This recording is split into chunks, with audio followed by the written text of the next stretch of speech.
कोंडाण्याकडे तोंड करून उभा असलेला कोंढाणा जर आपल्याकडे असेल तर ताकद, पण तो शत्रूंकडे आहे तर आपल्यासाठी सर्वात मोठं संकट.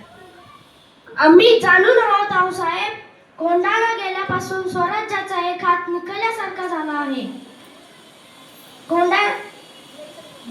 मुघलांच्या जयसिंगा सोबत केलेला तह अजूनही आमच्या काळजात खोल जखम करून आहे. कोंढाण्यासारखे इतर 72 किल्ले त्या तहात गमावले आपण. शिवबा, दिल्लीत तुम्हाला कैदेत ठेवण्याचा त्या औरंग्याचा विश्वासघाती मनसुबा विसरू नका. त्याच्या हातावर तुरी देऊन निसटलो आम्ही तेव्हाच.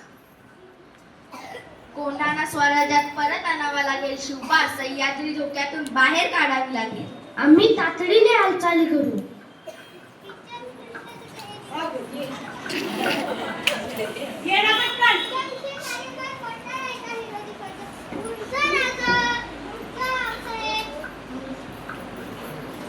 अरे ताना, ही मिठाई कसली?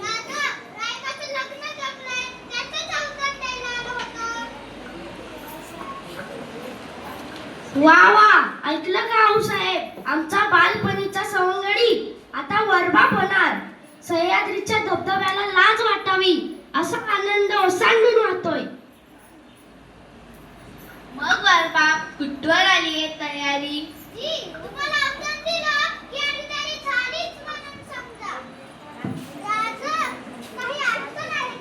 छे छे, कसली अडचण?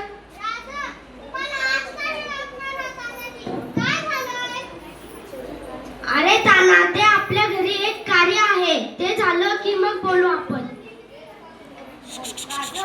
राजा, तुम्ही सांगत नाही ना, तर मी इथंच ठाण मांडून बसणार. तान्हा, आऊसाहेब, आम्हाला पंत समजताय काय? असं नाहीये तान्हा. आपला कोंढाणा सोडून आणण्याचा मनसुबा आहे, यावर चर्चा चालली होती. कोंढाणा कोंढाणा गनिमांच्या गोठ्यात गेला म्हणजे स्वराज्याला कधीही दगाफटका होऊ शकतो. असं कसं दगाफटका होईल? आम्ही हाव की इथं तटबंदीसारखं उद्याच कोंढाण्याची मोहीम काढतो. अरे ताना, ते आपल्या घरचं कार्य, आम्ही तुम्हाला जाऊ देणार नाही. राजा, हे बी तर आपल्याच घरातलं कार्य आहे. आधी लगीन कोंढाण्याचं आणि मगच माझ्या रायबाचं.